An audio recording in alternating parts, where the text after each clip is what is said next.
अस्सलाम वालेकुम, welcome back to another recipe. तो कैसे हैं आप? उम्मीद करती हूँ सब खैरियत से होंगे। Welcome back to another amazing recipe.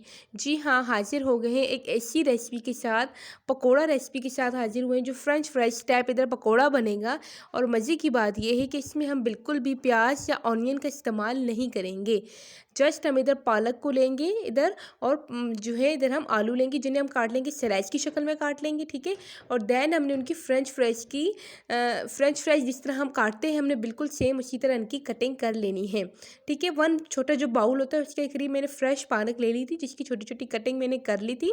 और इसी तरह मैंने जो इधर पोटैटोज हैं वो स्लाइस की शक्ल में काट लेने हैं, ठीक है। अक्सर आपने ये बात नोट की होगी, अगर हम प्याज के पकौड़े खाते हैं तो वो ना सिर्फ हमारे मैदे पे भारी होते हैं बल्कि उनसे सीने में हमें एक जलन भी होती रहती है। उसका ऑल्टरनेटिव है ये वीडियो। अगर आप बिल्कुल प्याज टोटली स्किप करके इस रेसिपी से पकौड़े बनाएंगे तो आपको बिल्कुल भी महसूस नहीं होगा कि आपने किसी भी किस्म की कोई हैवी चीज़ काटी है, ठीक है। आ जाते हैं वही टिपिकल बेसिकली मसाले। रेड मिर्च पाउडर, सूखा धनिया, साबित लाल मिर्च पाउडर, अजवाइन मस्ट मस्ट एंड नमक, ये सब 1 टेबल स्पून के करीब मेरे मसाले थे जो मैंने डाल दिए थे, जो हम अमूमन अपने घर में पकौड़ा बनाते हुए इस्तेमाल करते हैं। तमाम मसाले आपने अच्छे से मिक्स कर लेने हैं। यहाँ तक आप देख ही रहे हैं तो आपको वीडियो पसंद आ रही है, तो आप देख रहे हैं तो हमारी वीडियो को लाजमी लाइक कर दें और चैनल को तो सब्सक्राइब कर दें। साथ ही बटन होता है सब्सक्राइब का, उसे दबा दिया करें। हाफ कप करीब मैंने बेसन लिया है और बेसन मैंने इसमें डाल दिया था, हाफ कप बेसन डाल के बिल्कुल हाफ से भी थोड़ा कप मैंने इसमें डाल दिया था पानी।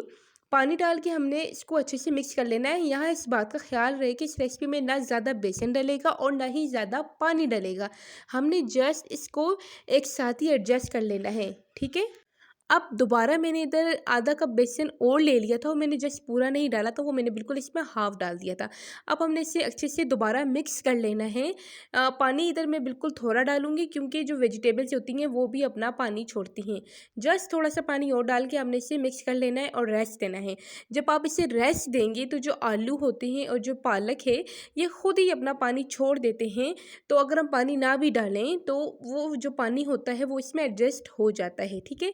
ये देख लें, मैंने अच्छे से मिक्स करके इसे छोड़ दिया था। तकरीबन 5 मिनट के रेस्ट के बाद इसकी शक्ल यूँ थी। और जो वेजिटेबल से हमारा पानी छोड़ दिया था उससे हम दोबारा इनके साथ अच्छे से मिक्स कर लेंगे, ठीक है। इसे जब मैंने रेस्ट पे दे दिया था तो बाद में, जैसे मैंने आपसे पहले भी कहा था कि हमारी वेजिटेबल से पानी छोड़ दिया था, और हम दोबारा से अच्छे से मिक्स कर लेंगे। इस बात से ये हमें समझ आ जाता है कि पानी ना भी डालें ज़्यादा तो चलेगा, हमने पानी इधर थोड़ा ही डालना है। आपने कढ़ाई में अपने डाल लेना है, पैन में कढ़ाई में जिस तरह भी आपने ऑयल डाल के स्लो फ्लेम पे आपने नीम गर्म कर लेना है। ऑयल ज़्यादा तेज़ नहीं करना क्योंकि पकौड़े अंदर जाते ही जल ना जाएँ, ऊपर से डार्क हो जाते हैं बट वो अंदर से कच्चे रह जाते हैं। जो तमाम पकौड़े मैंने इसमें डाल दिए थे और लो मीडियम से लो फ्लेम पे इन्हें फ्राई करके निकाल लिया था। एंड फाइनली हमारे पास इसकी शक्ल यूँ आ गई थी, ठीक है। ये देख सकते हैं बिल्कुल जिसके पोटैटोज़ हैं वो बिल्कुल जो है ना सेपरेट हैं, और ये खाने में भी बहुत औसम, बहुत मज़े के होते हैं। टिपिकल फ्रेंच फ्राइज टाइप इसका टेस्ट आता है। आप इसे केचप के साथ, मायो के साथ, या प्लेन जो दही की चटनी होती है उसके साथ, या इमली की चटनी के साथ सर्व कर सकते हैं। यहाँ मेरे पास इमली की चटनी थी। वीडियो पसंद आई तो वीडियो को लाजमी लाइक कीजिएगा, चैनल को भी लाजमी सब्सक्राइब कर दीजिएगा। मिलते हैं नेक्स्ट वीडियो में। टिल देन अल्लाह हाफिज़। और घर में ज़रूर ट्राई कीजिएगा, आपको ये बहुत पसंद, सिंपल और यूनिक रेसिपी आपको बहुत पसंद आएगी।